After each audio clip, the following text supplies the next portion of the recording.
Hi folks, I'm Ashraf Hingora. I'm a language and soft skill trainer, life business and parenting coach.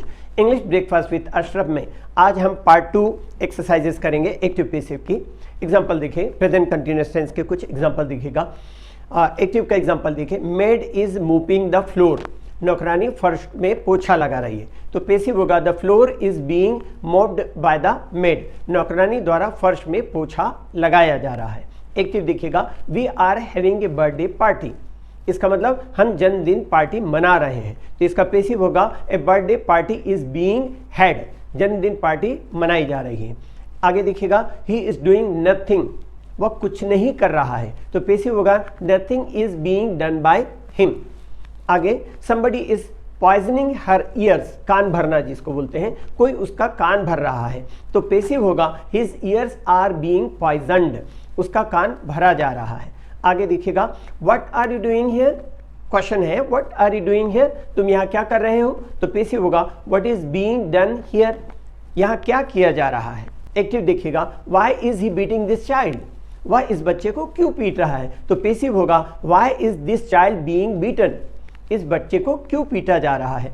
Active का example देखिएगा who is breaking the window pane, इसका मतलब खिड़की के कांच को कौन तोड़ रहा है। तो पैसिव होगा who is window pane being broken by, तो जो मैं आपको पहले भी बता चुका हूं, बाय हुम की जगह हु का इस्तेमाल करते पैसिव वाइज में और बाय लास्ट में प्रयोग होता है। तो सेंटेंस हुआ who is window pane being broken by, किसके द्वारा खिड़की का कांच तोड़ा जा रहा है। एक और एग्जांपल देखें, nobody is bringing me A glass of water, इसका मतलब कोई भी मेरे लिए एक गिलास पानी नहीं ला रहा है। तो इसका पैसिव होगा I am not being brought a glass of water. और चूंकि इसका दो है अ ग्लास ऑफ वाटर और मी, तो इसका दो तरह से भी पैसिव बन सकता है। A glass of water is not या isn't being brought for me by anybody, तो ये बाय एनीबडी कहने की जरूरत नहीं है, एक गिलास पानी मेरे लिए किसी के द्वारा नहीं लाया जा रहा है। पास्ट कंटिन्यूअस टेंस की एक्सरसाइजेस करें। गैम्बलिंग वाज रूइनिंग हिम, इसका मतलब जुआ उसे बर्बाद कर रहा था। पैसिव होगा he was being ruined by gambling, वह जुए से बर्बाद किया जा रहा था। कहीं कहीं पर क्या होता है कि जो ऑब्जेक्ट अगर मैंने कहा स्पष्ट है तो उसको हटा देते हैं, जैसे he was arrested by the police कहने की जरूरत नहीं है, या ऐसे कुछ भी स्पष्ट होता है नाउन भी तो भी हटा देते, प्रोनाउन को जनरली नहीं लगाते। लेकिन कहीं कहीं पर अगर आप नाउन नहीं लगाते तो क्लियर ही समझ में नहीं आता कि आप कहना क्या चाहते हैं। तो यहाँ पर आपको गैम्बलिंग जो है उसको हटा नहीं सकते। आगे देखिएगा he was feeding the pigeons, इसका मतलब वह कबूतरों को खिला रहा था। तो पैसिव होगा the pigeons were being fed, कबूतरों को खिलाया जा रहा था। आगे देखें यू वेर इंसल्टिंग हर, तुम उसका अपमान कर रहे थे। पैसिव होगा शी वॉज बीइंग इंसल्टेड, उसका अपमान किया जा रहा था। एक्टिव दिखेगा the boys were teasing the girls, लड़के लड़कियों को छेड़ रहे थे। तो इसका पैसिव होगा the girls were being teased by the boys, कहने की जरूरत नहीं, अगर उस जगह स्पष्ट है तो, और नहीं तो आप चाहे तो कह सकते हैं लड़कियां छेड़ी जा रही थी।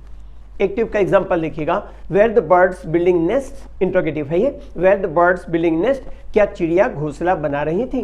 इसका पैसिव होगा were the nest being built by the birds, क्या चिड़िया द्वारा घोंसले बनाए जा रहे थे। इस तरह से एक्टिव देखिएगा why was she laughing at you, वह तुम पर क्यों हंस रही थी। तो पैसिव होगा why were you being laughed eight bye हर, तो लाफ मतलब हंसना, जो इंट्रांसिटिव वर्ब है, लाफ एट हंसी उड़ाना, तो यहाँ लाफ के साथ एट लगाना जरूरी है। बाय हर, ये बाय के बाद जो ऑब्जेक्ट लगाते वो हो गया, उसके द्वारा तुम पर क्यों हंसा जा रहा था। एक्टिव देखिएगा who were you sending the message, तुम किसे या किसको मैसेज भेज रहे थे। तो पैसिव होगा who were the message being Saint, किसे मैसेज भेजे जा रहे थे। इस तरह से who was bringing U A cup of T, मतलब कौन तुम्हारे लिए एक कप चाय ला रहा था। तो पैसिव होगा who was you being brought a cup of T, किसके द्वारा तुम्हारे लिए एक कप चाय लाया जा रहा था। प्रेजेंट परफेक्ट टेंस के एग्जांपल्स कुछ एक्सरसाइजेज देख लें। My father has brought me a new bike, मेरे पिताजी ने मेरे लिए एक नई बाइक खरीदा। तो इसका पैसिव होगा माई, अच्छा यहाँ पर हमने एक्टिव में कहा कि अगर मान लीजिए दो ऑब्जेक्ट है तो एक्टिव भी दो तरह से और पैसिव भी दो तरह से हो सकता है। तो इसको एक्टिव में और कह सकते हैं my father has brought a bike for me, bot A bike for me, ऐसा भी कह सकते हैं मेरे पिताजी ने एक नई बाइक मेरे लिए खरीदा। अब चूंकि एक्टिव दो है तो पैसिव भी दो तरह से बन सकता है क्योंकि दो ऑब्जेक्ट है। तो पहला ऑब्जेक्ट का सब्जेक्ट बना करके पैसिव बनाए तो क्या होगा I have been bought a new bike, मतलब मेरे लिए एक नई बाइक खरीदी गई, और उसको दूसरा ऑब्जेक्ट को सब्जेक्ट बनाएंगे तो a new bike has been bought for me, एक नई बाइक मेरे लिए खरीदी गई। एक्टिव देखें, वी हैव हैड ब्रेकफास्ट, मतलब हमने नाश्ता कर लिया है या हम नाश्ता कर चुके हैं। पैसिव होगा ब्रेकफास्ट हैज़ बीन हैड, नाश्ता किया जा चुका है। एक्टिव का एग्जांपल देखिएगा, I have purchased A new washing machine, मैंने एक नई कपड़ा धोने की मशीन खरीदा है। पैसिव होगा a new washing machine has been purchased, एक नई वॉशिंग मशीन खरीदी गई है। एक्टिव देखिएगा, he has sold his old car, उसने अपनी पुरानी कार बेच दिया है, तो इसका पैसिव होगा his old car has been sold, उसकी पुरानी कार बेच दिया गया है। अब कुछ ऐसे एग्जाम्पल देखें जहाँ पर हम इंटरोगेटिव सेंटेंसेस के एग्जाम्पल्स देखिएगा। Active, who has broken the flower vase, किसने फूलों के गुलदस्ते को तोड़ा है, तो पैसिव होगा who has the flower vase been broken.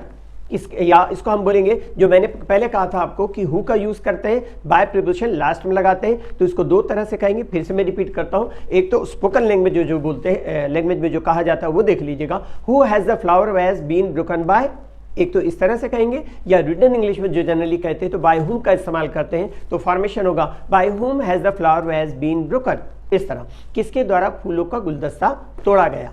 आगे देखिए, why have the police arrested him, police ने उसे क्यों गिरफ्तार किया, तो पैसिव होगा why has he been arrested by the police, कहने की जरूरत नहीं क्योंकि स्पष्ट है कि पुलिस से गिरफ्तार करती है और कर सकती है, उसे क्यों गिरफ्तार किया गया।